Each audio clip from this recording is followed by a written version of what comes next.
What's happening, everybody? We are Hey, live. Howdy. hey, Darren, Eric, great to see you guys again. Yeah, man. You as well. Good to be here and great to see everybody as they, I'm sure, start streaming in. Yeah, I got to say something, man, about Victor. And you too, Eric, but I just want to mention about Victor because I just noticed it now. Your voice, bro, is like so grounding, man. Oh, good. Really? That's very good to hear. I have to say, like Eric's too. There's like just when you do like the meditations and stuff like on your channel, it's just like I noticed it right in the beginning. You have a really grounding voice, man. Well, good, good. And I just realized, oddly enough, per that comment, hey, Heaney, great to see you. Thank you for coming by. There's a lot of conflicts going on. Just a little show note here. There's Christy, one of our friends from our community, is going live right now too. And R. Wayne Steiger, I don't know if you guys follow him. He is live. And Krista, another one member from our community, is live. So we're all like live right now. So we will have people trickling in at various times today, I'm sure. But thank you for saying that, Darren. And oddly enough, I realized today that as of the end of March, geez, I think I started October. So November, December, January, February, March. It's been 5 months I've been doing the 2-a-days, doing the 2-a-day meditations. And I think it's just coming into it. And I like to say that when we're speaking our truth and living our truth and walking our path, that it comes out. And I've had numerous energetic attacks on my throat chakra. I've had plenty of offers from various people from the community to help me exercise my throat chakra and to keep it clear. And that's actually something I do on a regular basis, is work to keep my throat chakra clear. So one of those things. Great to see you, Bonnie. Yeah, I mean, I can honestly say that kind of the same thing for myself, you know. Now it's pretty good, but I think that's something that a lot of us have been getting upgrades regarding. Sure. Especially, you know, aside from everything else, you know, our physical vessels. I mean, I'm noticing a huge difference in my body, and just when I do even Kundalini yoga now, the way it was like a year ago or even a year and a half ago, there's a big difference. And because I would do like a breath of fire move like this, and so easily I would have a neck spasm and my neck would go out. And now I do breath of fire and I breathe in and out through my nose, and it's like it feels just more. I don't know, man, how to even describe it. It just feels more strength, you know, like if that makes sense. I've never heard of this. Can you show it? Is that something you can show us real quick? Yeah. Well, let me tell you, man. For one, if you want, like, and now that I think about it, I always forget about doing this. Have you heard of Kundalini yoga? Certainly. Okay. Well, one of the positions, it's breath of fire, and you like put your thumbs like this, put your hands up, and then the breathing technique is in and out through your nose, and so you're kind of doing. Oh yeah. And let me tell you what, man, it is the most powerful. You will start to feel euphoric. You will move the endorphins. Not only that, but it's like a quick way to energize yourself. So like if you're feeling kind of like not so energized and like and I even use it for like moving headaches and stuff. Like I'll have a headache coming on in the morning, and then I do breath of fire. It moves the energy. Ooh. And so it's really, I mean, it's so powerful to just give yourself a quick energy boost even. And I just think about it now. I'm like, man, why don't I do it during the day sometimes? They're like, you could do this throughout she goes, you could do this throughout the day. And, you know, and I always forget, and I forget how powerful it is. And it's the sensations you feel. It's so euphoric, like ecstasy, you know, just about. That's awesome. I'm gonna have to try that now. Have you noticed since quick, man? Have you noticed right away? No, go ahead. No, have you noticed since what we did before the stream, how you feel now? What we did before the stream to now? Maybe you can hear it in my voice. I'm very energized. Yeah. Eric, how about you? I'm still a little like drowsy, but it definitely helped. Good. good.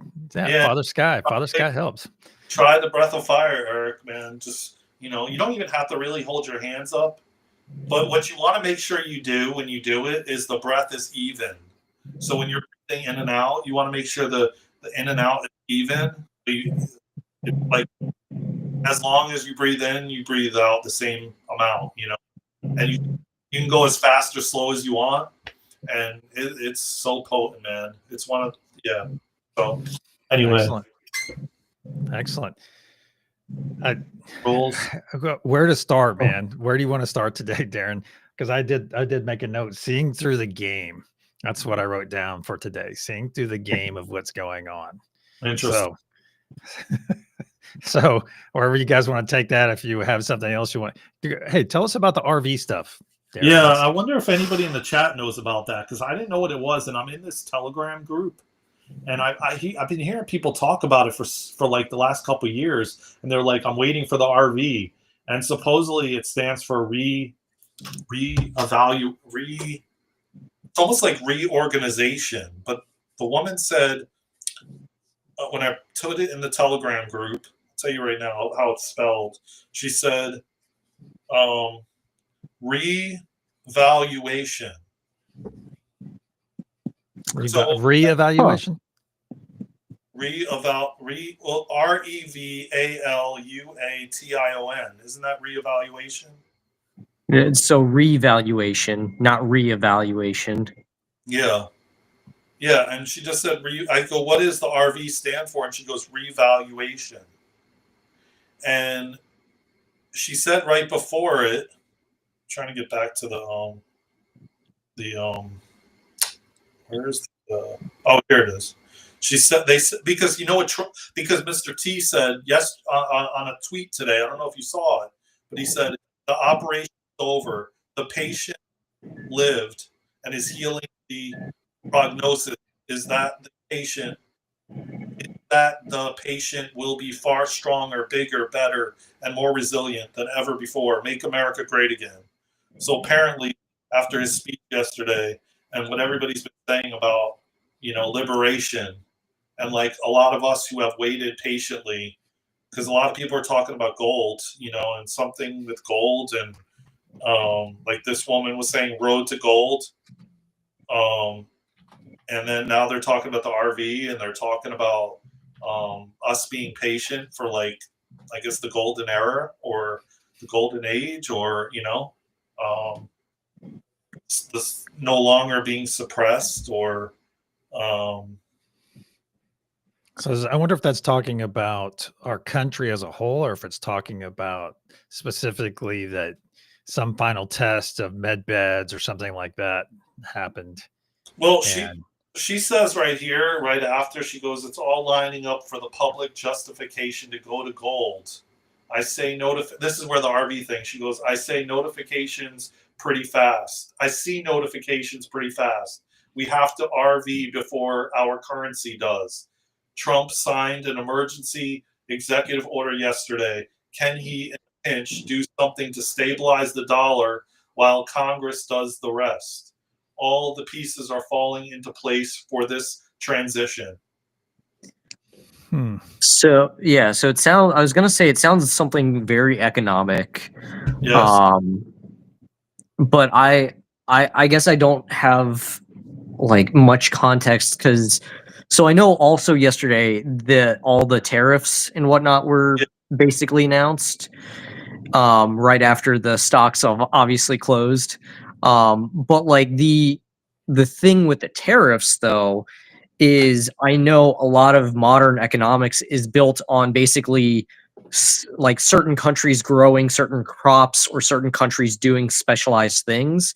So then you have this forced, you have an economics of forced cooperation where all these different countries have to purchase from each other and send things across borders, even though that doesn't have to happen. Because like with technology, you can have each country like produce all of its own food. You don't have to have like certain countries producing like specific crops in specific times, which artificially creates like demand and all that other stuff. So I don't know if if some of the stuff with the tariffs goes into the revaluation and goes into that and forcing countries to be more self-sufficient, or where it's going beyond that. Do you both feel that this is the start of everything flipping? Meaning, like, you know, us moving away from the fiat and, you know, the gold-backed systems and community and coming together and, you know, and everything kind of crumbling and the dominoes falling and everything. You know what I mean? If that makes sense. Well, I hope it is. I'm ready. I'm ready for it to. It's like we spoke about this at my son's sunrise session. Is the truth? The truth is going to set us free, and I think this is part of it. Not just the new economic scheme, because I think there's this stuff called GESARA and NESARA. Yeah. And you hear about that if countries want to be part of this new economic system, then they're going to have to play ball. You know, they're going to have to play ball, and now I think the truth is going to come out that the world is not as dangerous a place as we make it, as we as Americans make it. And because I think there's a lot of things out there artificially, well, going out and stirring up crap in some country. Oh, there we have an enemy. So now we can spend more for our military, graft more out of that and line our pockets. And there's these insidious, well, maybe insidious is not the word, maybe it's nefarious, but it's like me saying, hey, I'm going to go start it, and Eric's going to supply the weapons and you're going to supply the troops, Darren. But the thing is our family members in the process are going to make a lot of money off of it, because what we're going to do is you're going to overcharge me for the troops and he's going to overcharge me for the weapons, and our family members, one layer removed from us, are going to sit there and overcharge me if I'm the government. And once all this stuff comes out, so the truth, it's going to be a little bit tough to swallow initially for many of us, for many people. But the thing is, it's going to set us free. Think about when things start happening and really impacting people in a positive manner. Think about the stinking vibrational frequency. Think what it's going to do to the planetary vibration. It's going to increase it. It's going to be amazing. I agree. I definitely agree because, you're going to have the people that are very stuck in the, and I use nothing against anybody that has a 9-to-5, man, nothing against it, but it's like that, I feel like keeps you, like engulfed in the matrix and in the systems and the, you know, and kind of not really looking outside, you know, the box, so to speak, you know. But again, granted, everybody has choice and free will and can choose what they want, you know.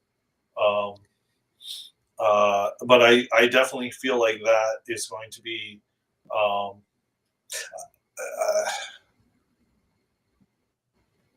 yeah, you know, I'd love to hear you guys, like, just your feedback on how you think it's going to look, you know, or even unfold. If you have been getting any visions or anything, you know, a lot of people, that's what people want to know is right now. I know a lot of people are really wanting to, well, how is it going to unfold? How is it going to look? How is it, you know? And I don't really believe anybody really has the exact way it's going to happen. But then again, I really like hearing other people's feedbacks and what they've heard, or maybe what you're hearing, or, you know. Go ahead, Eric. So before I get to that, just wanted to say, everybody drive safe. Glad to have you on, Care Bear Bard of Cards, and then Nathan. I really appreciate it all, and all of you guys here. So I think, I have a little bit different of a perspective, I think, because one of the big things I've been doing a lot with my own, like, Reiki practice, and like what I try to do, especially on my TikTok, is focus in on like all those collectives that are like traumatized to the point where they don't really understand how to deal with their emotions. So like been doing healings for like the cartels, the mob. I've been doing healings for like the draconians and all these very dangerous groups. And I see our path forward as basically finding ways to connect with all of these groups and showing them that, you know, they don't have to be in fear anymore. They don't have to be in and especially for I've been doing helping people like the Rockefellers and the Rothschilds, all those insanely wealthy families. I've been helping to work on ending their family curses, and basically just trying to go through and show that like the path forward where we build that planet that we want to be in is by connecting with each other. It's with connecting with them because they feel that they don't really have people that they can connect with. Obviously, a lot of us we feel as the plebes or the average folks, like we've been pushed and forced to disconnect from everybody else, and I feel like the best path forward is if we can all learn to connect with each other, especially the ultra wealthy, because then they can see that they don't need to hoard their abundance to protect themselves from these curses, or you know, from the people who want to, like currently the theme is like eat the rich. Like when that idea or that feeling is like moved away, I feel like we can move into a better future together where suddenly you have the ultra wealthy just sharing everything, and you like connecting giving their funds to those people like us who know where to like direct it, or even to like community leaders that know where to direct it and how to build it up into the communities that we want. That's very big of you to help them in that regard, help open their eyes. I never would have occurred to me to send them that kind of energy, just because I know what they are. You know, I know what they're backing right now, and Oh yeah. and I guess excuse me, I may not have the nuance in the way I send energy. I may not have that nuance that you as a Reiki master would have in order to get in that specific area. But I wholeheartedly applaud your effort, because that is very big of you to do that, man. That's huge. That's huge. Yeah, it's like putting your ego aside, and it's like seeing everyone from like I've said before, man. I watched this documentary with this woman Lori, who Amsterdam. There was a statue of Yeshua. It was Can you sit a little bit closer, dude? You're like, there you go. there was a she was in Amsterdam. There we go. There was a statue of Yeshua. It was like gigantic. It was like probably from the floor to the ceiling in this atrium. And every time I watch this documentary, man, on YouTube, from her being there, when she channels Yeshua, I get massive chills. My heart cracks open, and basically his words that I'm getting chills right now.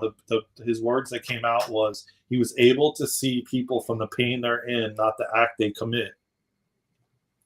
And I just I feel like I embody that, you know, like when I walk around and just seeing people for like that they're in pain, like why they're doing what they're doing, or why they're sometimes they don't even realize it. And I think that's so noble of him to do that. And his answer was, I came here to crack humanity's hearts open, you know? Ooh, yeah. That's good. I love that all these different, we all know what a street preacher is, right? We all know what street preachers are. They're out there preaching on the street because that's what they're led to do. That's what they feel as though they should do. And then you have these preachers and pastors and various different religions in prisons. They go in and minister to the prisoners.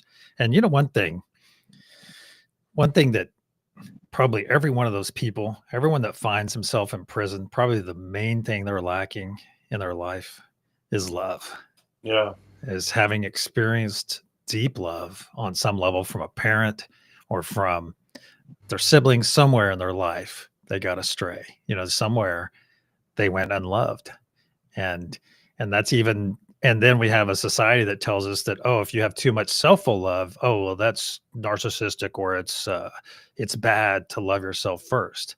And that's not loving ourselves. We talk about this on my on my stream all the time. It's part of our meditation about self-full love. And I think that's one of the things that gets to it. And see how all of our activities tie into one another. That's what's beautiful about what's going on right now.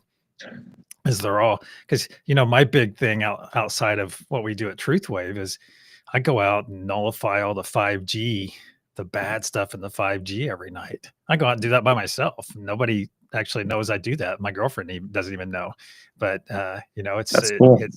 but I go out and just nullify that crap floating around us. And the thing is, it's very weak, but that negative energy that's tied to 5G is out there. You see, it's out there. So it doesn't take much just to go out and wipe it out every 24 hours and just keep it at bay, because it's going to take it multiple days just to get back up to its toxic levels. And that's something that occurred to me. You know how these things happen to us. It's just something, you get these downloads, you get this information. And to your point right at the beginning, Darren, what are we feeling about what's going on? The only information I've gotten about what's going on, and I don't know if Eric even got to that point. I don't know if he made his point yet to your question, but I like the information I've received in the big picture is about first contact. That's the only thing I've received. But Eric, do you want to finish your point? Oh, sure. Yeah. No, I was just going to say, like, I realized, like, for a lot of my life, I absolutely hated and despised, like, the ultra wealthy, and, like, I saw all the tools of control they had, and, like, how the military was used and all that stuff. And it wasn't really until recently, like the past year or two, that, like, I began to see just how, like, I mean, it's a trope in all the media that, like, all of them are miserable. Like, they're all miserable in their own way, and they do insane amount of drugs, they go partying, and they have all these issues. And so, like, even going into, like, political parties, like, all the Trump voters are saying how scared they are of the rest of the world, and then the Democratic voters are saying how scared they are of Trump voters. And it's just show these peoples that maybe you hated growing up, or you hated your entire life, connecting with them and seeing them from where they are, and seeing where their trauma is, and trying to help them with their trauma. So I guess, like, what I'm trying to say is I feel like us moving forward is going to be all of us collectively working through our collective traumas, like on one-on-one sessions and group sessions, at societal sessions. It's I mean, it's basically going to be a lot of large scale, just group therapy sessions, trying to, like, get at the heart of where the fear is that created groups like the cartels, groups like the DOD, groups like the Rothschilds, like, all of them. Like, it's a symptom, not the actual issue at hand. Well, power is very seductive. Oh, yeah. Last year I had an experience, and I like to look at it as everything we experience is building us for our future.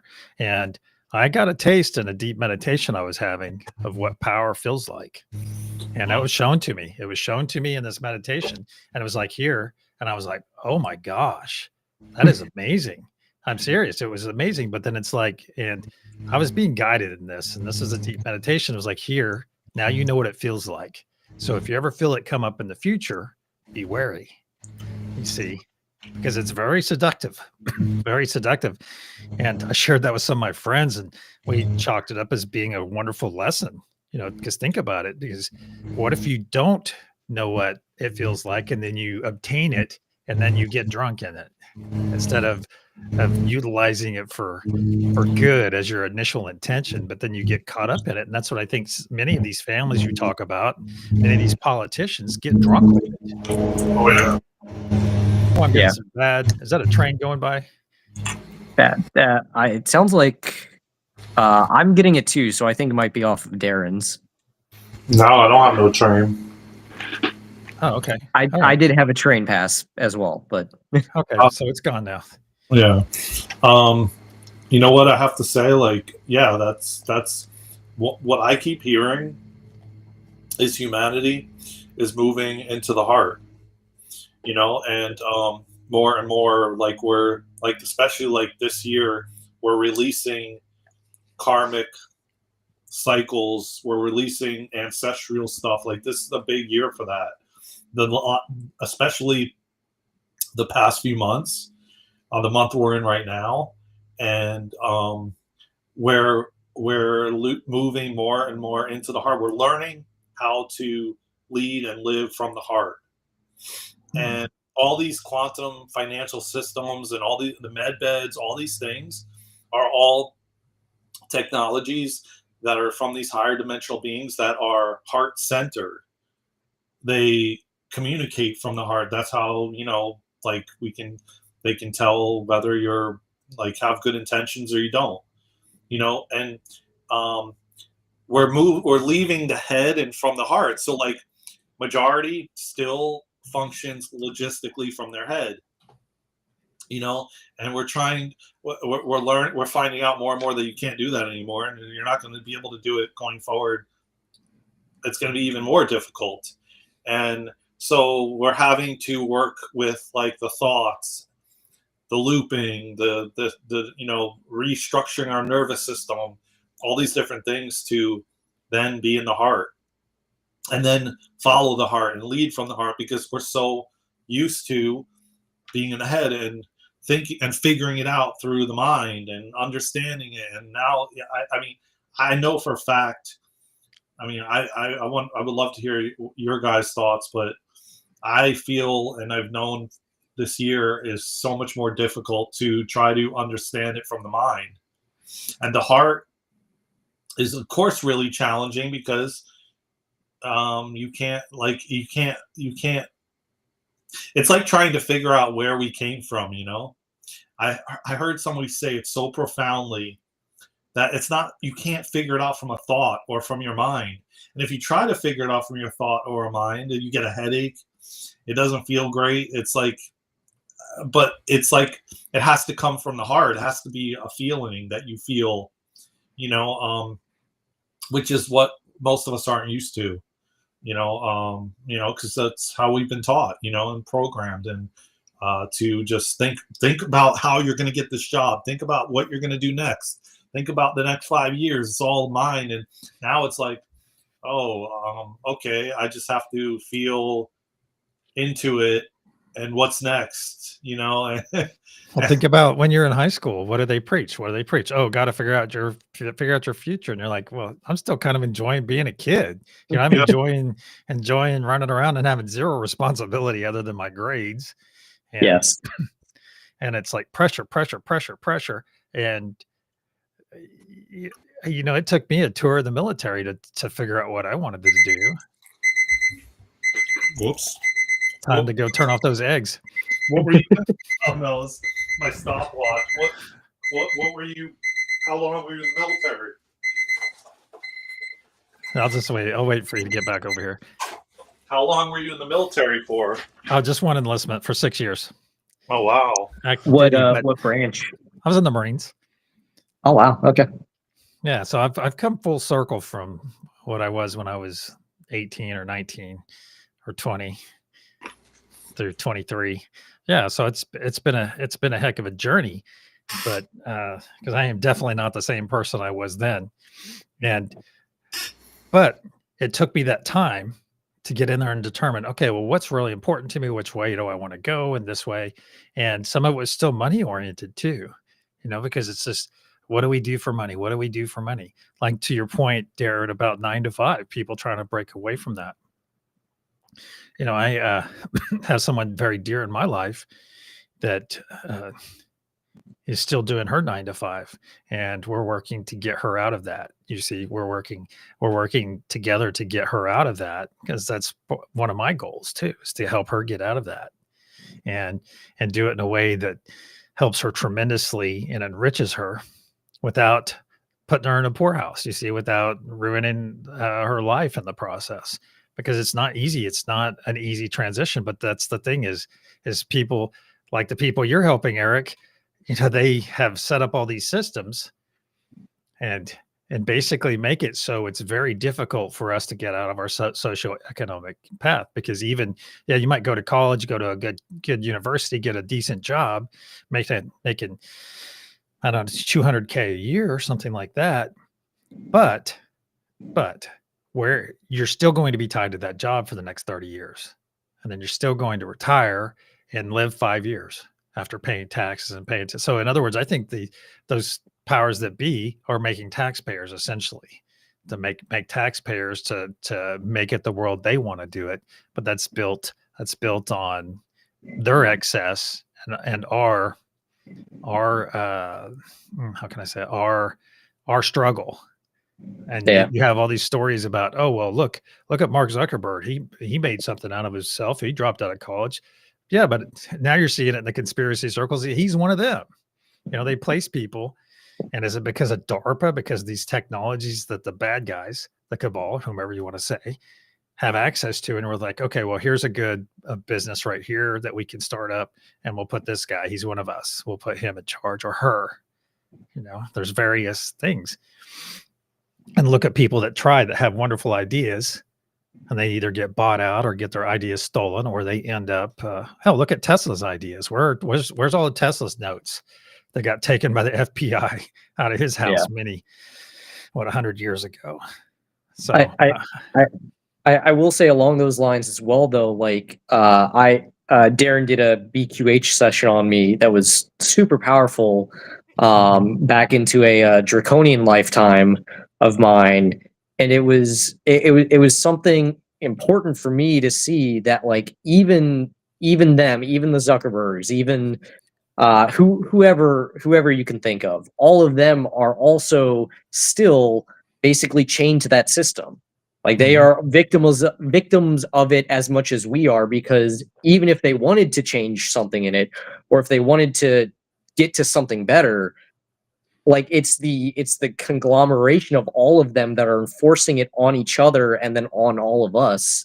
So even if they wanted to, in some sense, change it, we obviously know there are different aspects of different groups that silence people when they go too far. So even when, like, celebrities, or even if those super wealthy families wanted to change, it's enforced by the group. So you have to change the group itself in order for some of that stuff to just melt away. You're right. Now that I think, yeah. Go ahead. You ever wonder why we have so many one-hit wonders out there? Yeah. In music? It's because they come out with this great song, and then they refuse to play ball.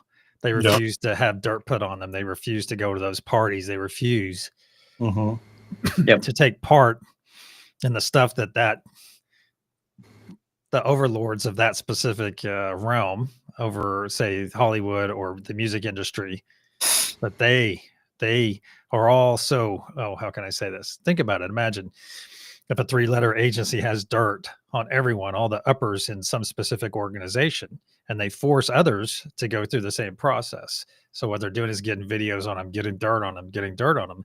So now all the way down through that entire organization, everyone has dirt on them. And so to be part of it, you have to sign your life away, essentially. And then if you do sign on with them and then you go against the script, then you're going to have a plane crash. You're going to be this way, or they shoot your plane out of the air with 200 other people that just happen to be on the same flight. Like, we don't have to live that way. And I think people are waking up to it. People are waking up to all the malfeasance going on around them all the time. It's divide and conquer.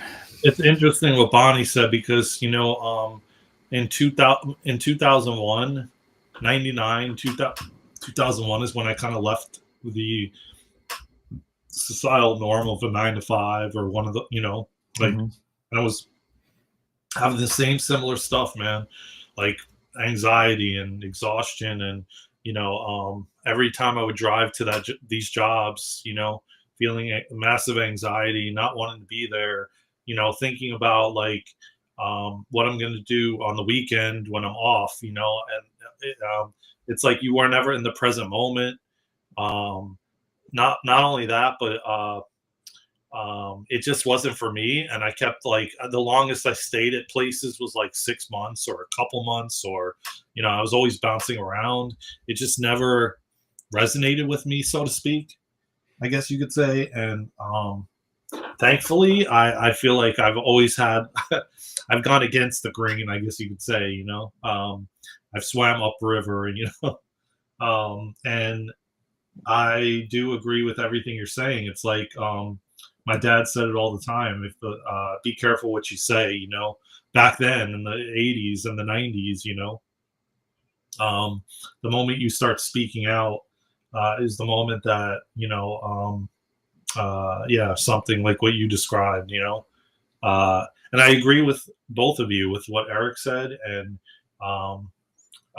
as far as like even the people way at the top, like a Bezos or something, they're in prison just as well, even though they may have all this money and everything else, because the moment, like you said, they step out of line, a lot of them have gotten like this person that I know channels a lot of different people that have passed away, and she channeled Mary.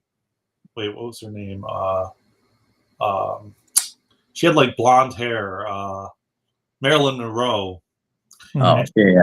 Yeah, and she was one that said the same thing, that when the moment she was going to go out of line, they told her they would take everything from her. And then I heard Michael Jackson. Someone channeled Michael Jackson too. It was the same kind of thing. It was the same kind of thing with Bob Marley when he started to speak out, and his music was at a high vibration, which still is. And if you listen to some of his songs now, even the frequencies are really high in the song. I'm playing it in my head now. Yeah. And the moment and she said when she channeled him that he didn't have no foot cancer, like they said in the if you Google it, it was the moment he started to argue with them about the music because they were changing the frequency of the music in the studios, and he wasn't okay with it. And the moment he realized it and woke up to it, look what happened to him, and then it was mysteriously, oh yeah, you got foot cancer or something like that. I think that's what she said. I never Googled it, so if I'm wrong, I don't know. I don't want to.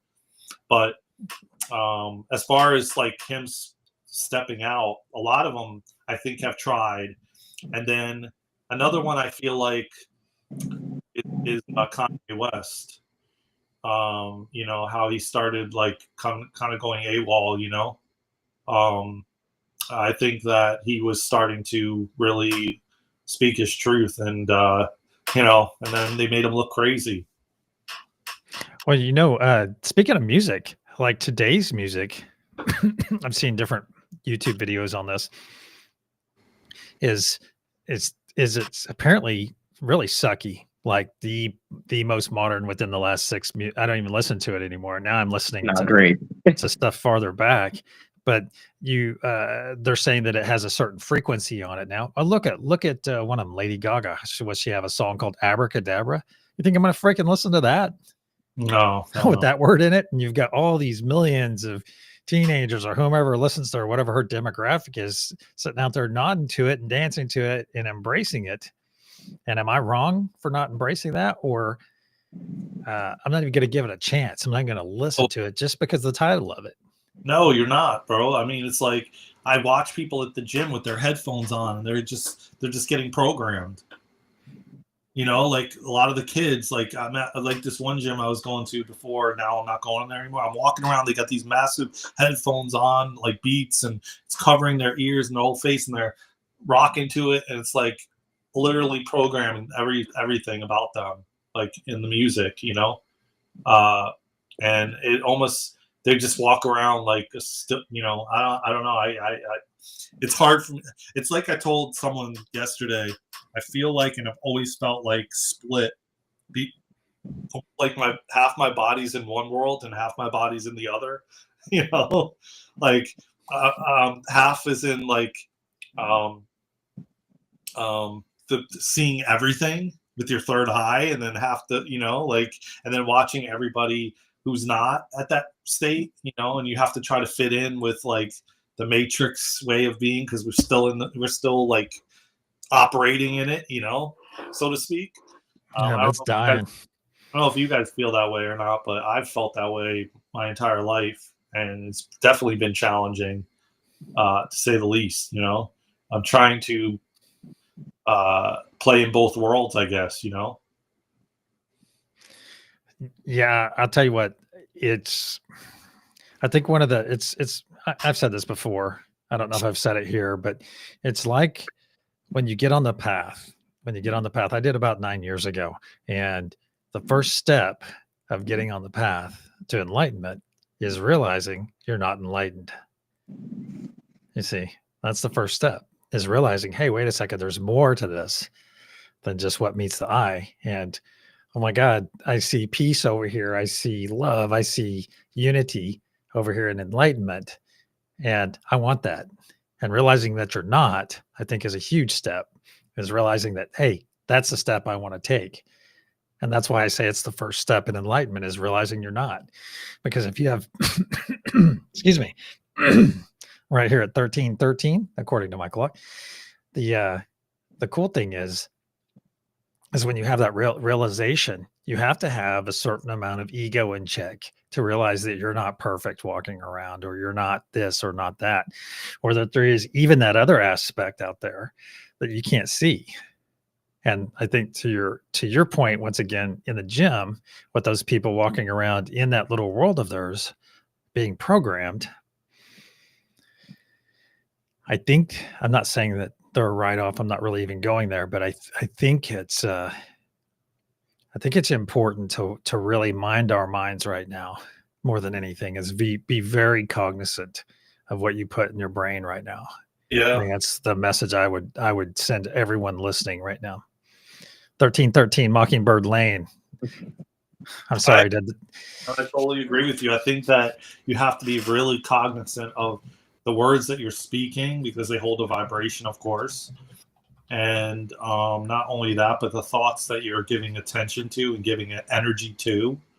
1000%. I 1000% believe it. And creating and visualizing what we want to create, and like Eric says every time, which I really agree, is coming together, all coming together. And we're more powerful in numbers than we are individually. We were taught, oh, you got to be independent, you got to do everything yourself, you got to, all of those things, to then be separate from everyone, and alone, and not.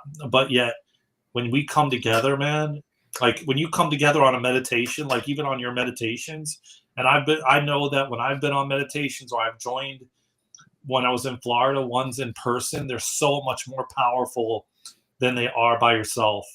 Go deeper, it's so different. And the power that we have coming together but again, we weren't taught that. We were taught like, oh, you got to watch out for everybody. They're going to try to scam you or do something to you, or blah, blah, blah, or, don't trust them, or, it's all. And then we had the whole 2020 thing, that stay 6 feet apart from everybody, and, so it's like, totally trying to get everyone to be separate, and divide everybody. And that's how we can keep people in control and fear, versus, love, like unity, oneness, all of it, Yeah, I think even something you just mentioned kind of brought something up into my mind, is yes, in-person meditations can be so powerful, because what that does is it overrides the limitation that we've been taught on energy. You see, because in person, you already know that you can establish this energetic connection to people, but we have to get over that. You see, we have to get over that. And that's one thing we do in TruthWave, is we connect energetically a lot. We're connected the whole time energetically, and this energy knows no distance. No, Exactly. No, I, Yeah. I agree with you 100%. But I mean, versus you doing it by yourself versus like Oh, yeah. coming together and doing it, whether it is online or in person, coming together in groups, is so much more powerful than I feel like what we've been taught as far as, oh yeah, do it by yourself, do everything alone, and be independent. You know, um, so maybe that's my maybe I misspoke it. No, Oh, well, I'm just go ahead, Eric. I was just going to say one of the things that came to me recently was like the entire point of incarnating physically is to experience that separation of unity. And with that, the greatest healings come when you connect basically to yourself and others. And so the entire point of being here physically is to connect with each other and have those group meetings and discussions. So I'm 100% there with you. I totally agree. We Yeah. spoke. Oh, We, sorry. we touched on this a little bit earlier, as well as is what happened to our multi-generational houses that we used to that 100 years ago. People, we probably have ancestors that lived in houses together. I know on my surname side, we did. I know that for a fact that we had multi-generational houses. Why do you think we used to have? Why do you think we have living rooms now? They used to be morning rooms, but morning rooms because, and why do you think in a lot of these houses they have these now dining rooms? Okay, why do you think they have such wide doors on them? That's because that's where we used to display our dead in these multi-generational houses. And that's why someone in the 1940s suggested we start calling them living rooms. And why do we have a coffee table in our living room? Somebody changed it, and maybe for the better. But look what they did in the process of started a whole other industry that could be a whole additional industry, and that's the whole funeral industry. Basically took that process out of the house that we used to, our multi-generational houses, and then turned it into another business, another thing to tax, another thing to make it expensive to even freaking die. Instead of your family taking care of you, maybe your family didn't embalm you, but maybe you had an embalmer come by your house and take care of your dead relative, and in your morning room or that main room. But it's even little things like that. And so why? So what happened? Why do we not live in multi-generational houses anymore? It's because the powers that be decided, hey, we're far better as multiple taxpayers paying for different houses. Why are our houses built to break? Why are they not more permanent? Yeah, you see, Eric's nodding his head. Not only that, why aren't they more grounding? You know what I'm saying? And you know what I got a download on, which was really interesting? That how it was inverted. Like, okay, let me just get it, because it's really difficult because we've been saying it the other way, so it's like really hard to flip it, and I have to get used to flipping it. But it's like, okay, so outside, like nature, is actually inside, right? Because nature is inside us, right? So when we say, oh, I'm going inside, you're really actually going outside when you go in your house, right? Oh, Get it? I get it. Yeah. Yeah. So when you say I'm Wow. going inside, you're not really going inside, you're going outside of yourself. And then when you actually go in nature, that's inside. Because nature is Dude. inside you, right? So they've inverted it.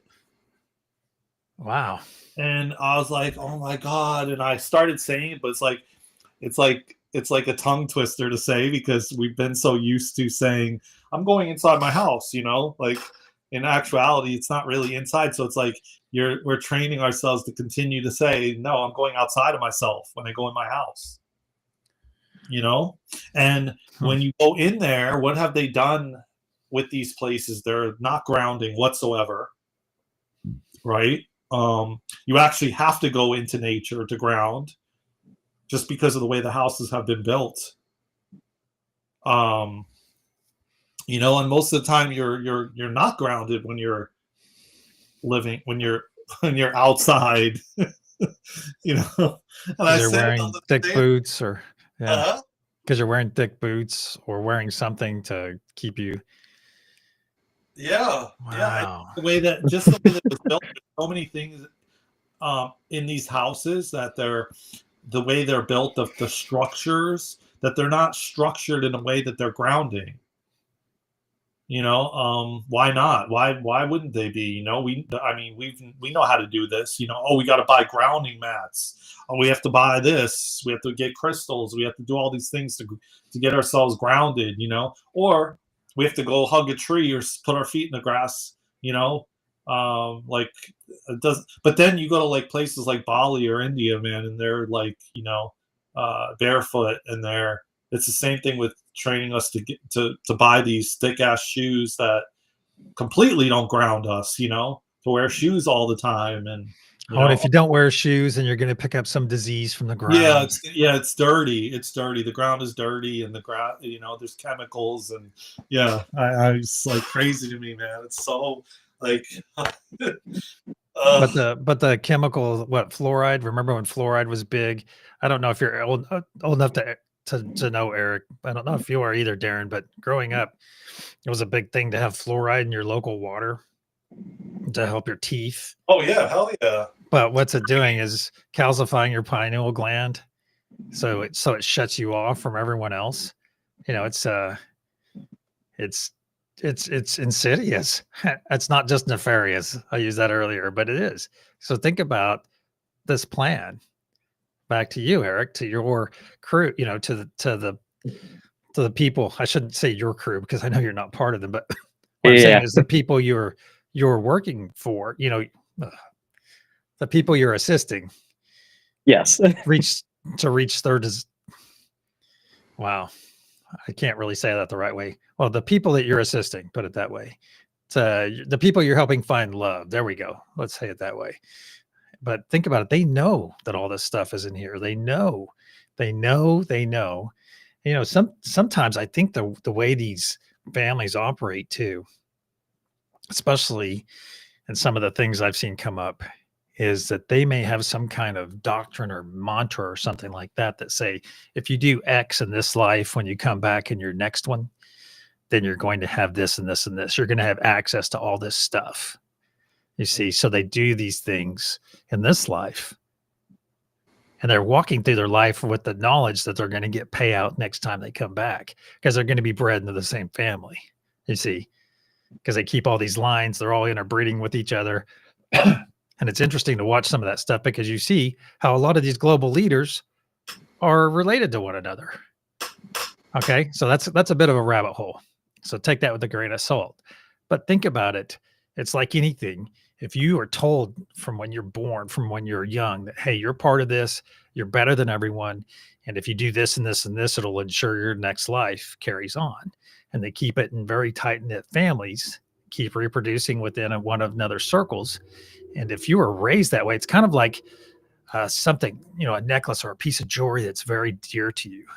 And if it is, it's like wearing a cross or something. If something's very dear to you, it has power for you. It's a fetish. It's not a sexual fetish. It is some locations on the earth call it a fetish, because you imbue your understanding in it, and it has power for you. It's like having a cross. Okay, that's the best way to say it. And if you think about it, you're putting this stuff, your parents are telling you this, hey, when you come back, even though you're going to do these nasty things here, when you come back, that's your payoff when you come back. And think about if you had these families sitting here telling themselves this over generation after generation after generation. And that's what you're facing, Eric. That's what you're facing right there. You're facing that bred in continuity right there of each generation. Yeah, it's kind of scary. Breaking those cycles, and a lot of them, these entities, whatever you want to call them, they figured out these tricks in order to skip like coming through the birth canal, because when you come through the birth canal, you forget everything again. So they figured out a way to like skip that, where they can. I've even heard that they know how to come back into form where the baby doesn't have to go through the whole process. It can grow in hours to an adult. Wow. And they don't have, No, that's crazy. Yeah, they don't have to go through the process because, again, you go through the birth canal. That's when you forget everything. So, I mean, the more and more all these different things, like the clothing we wear, the shoes we wear, all these things keep us ungrounded, and then you have anxiety, then you have depression, then you're kept like the kids, like sitting in their house playing games, not going outside, not playing. If you notice, a lot of the generations now, like for our generation, like me and Victor's, maybe part of Eric's, like we were outside all the time. We didn't have cell phones. We didn't have really computers. We had dial up. It's like, I didn't have to like be glued down to somebody calling me. Like I would just be out playing. And then whenever I get home, maybe somebody then left a message for me, you know what I mean? Or you got paid. We weren't distracted by all the things that kept us from, being grounded and centered. It's just become more and more, to have you to get you to be ungrounded. And yeah, the breath work, like, most of us shallow breathed majority of our life, mouth breathed, which is all stimulating the sympathetic nervous system, which is then keeping you in fight or flight, and all the time, and running from a bear when there's no bear to run from, And so it's like, along with a friend of mine told me that now I heard a train. They were putting something, I don't know what it was called, but he was telling me that they were putting something in plastic bottles that was screwing with your nervous system, because the key is the nervous system, that your nervous system's regulated, and and all of it. And none of these things are beneficial for that, or do they teach you that, it's more so kept just like Tesla's stuff, That made me think about something about my youth, Darren. That's awesome. Is I remember spending hours and hours up in one specific tree. I used to climb trees all the time, but there was one that I really liked. And I'd go up there and I would just hold on to it. And I just kind of like hold on to it like this and just sit there and blow in the wind. And it wasn't a super big tree, but you think about it, with that added weight, and it was sitting there moving in the wind, how much it was strengthening that tree. At the same time, it was giving me that connection. But think about it. We used to just go out and connect all the time. We would have dirt clod fights. Hey, that's connecting. We would be out digging holes. That's connecting. That's literally grounding the holy heck out of you. You see, out digging a hole to wherever, or we'd be digging it under something. And just dirty. We would have it all beach, over us. Man. I'd be at the beach, like digging big holes. Like I'm like, oh my god, I could dig a hole to China. And then we'd all be like digging like these holes in the sand in the beach, And then when I was living in the Northeast, we'd be making piles of leaves and jumping into the leaves, and I mean, it was just like now people are just 24/7 playing Fortnite or Roblox or on their tablet, or like just completely disconnected. They got shoes on, they got clothes on, they got all these things that keep them completely ungrounded. And then the parents are wondering why they're the way they are, See, I can't completely discount that kind of connection too, because I look at it, we have a wonderful community, and our community is strong and it's growing almost daily now. And so let's balance what you just said with online virtual communities, because would we not be the same way? We're here playing a different game, but we're still connecting to one another electronically. Yeah, but a lot of us are more knowledgeable about the fact that we need to be outside, we need to ground, we need to do things, whereas the kids are just not really, like they're not teaching any of them that, nor do the schools do that. Like to have that balance, maybe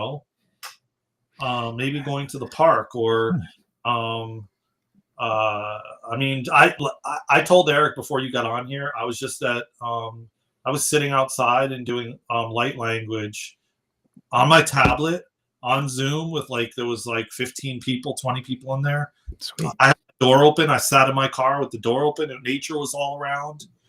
Then even I had my headphones on, and I felt myself feeling kind of spacey. So I stood up. I put my feet in the grass, you know, and yet I could still hear them. I could still see them on the screen. You know what I mean? Like doing that kind of that balance, you know, of and I don't think enough of it is taught. A lot of us do breath work. A lot of us do these different things to, you know, to kind of balance it all out, you know. I don't discount what you're saying. 100%, I agree with you. Oh yeah, nor do I. What you're saying.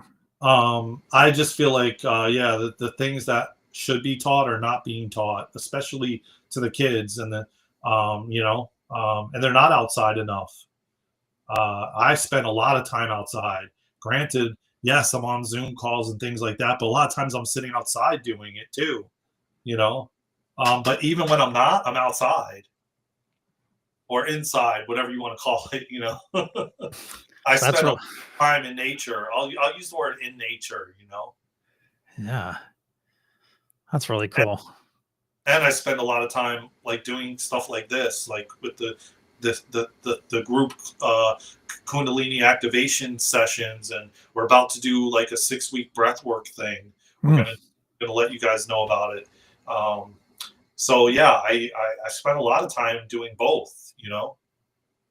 And I notice when I don't go to the parks and I'm not in nature as much, I feel more scattered and overwhelmed, and you know, less grounded, you know. Sure. Yeah. Sure. Well, dude, we're already out of time. Are you kidding me? Well, I say it every week, man, but this goes one by fast. Yeah, it goes by fast, man. And this one was awesome, man, with you guys. I love deep diving these conversations, man, and getting everyone's perspective. Thank you guys, man, for showing up. And hey, one moment. Next week when we start this, let's intentionally slow down time. I'm going to show you guys a trick. We're going to intentionally slow down time. All right. Hell yeah. We're still going to go an hour, but the thing is, it'll seem like after that hour, it'll seem like 2 or 2.5 or 3. It'll go a lot slower when we put that intention into it. So yeah, please do. Yeah, it's fun. It's fun. Yeah, no, I'm excited. Yeah, I'm excited, man. I'm always excited to meet up with you guys and have these conversations, man. And you guys rock. And thank you for showing up in the world and doing what you do, man. Because we're raising the vibration, the frequency, and we're changing the planet, man.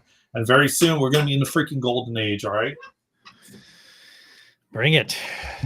Bring it. Bring it. Bring it. Yeah. Yeah, man. And thank you, man. We're building connection between all of us and community, and I love it, man. I feel like you guys are a brotherhood, you know? Well, we are. We are. I want to thank all the Truth Wave community for coming over and hanging out with us today. And thank you for your community, Darren, and yours, Eric. And thank you guys for bringing your awesome ass energy to this. Hell yeah. Yeah. No, thank you guys. It's always incredible. Yeah, man.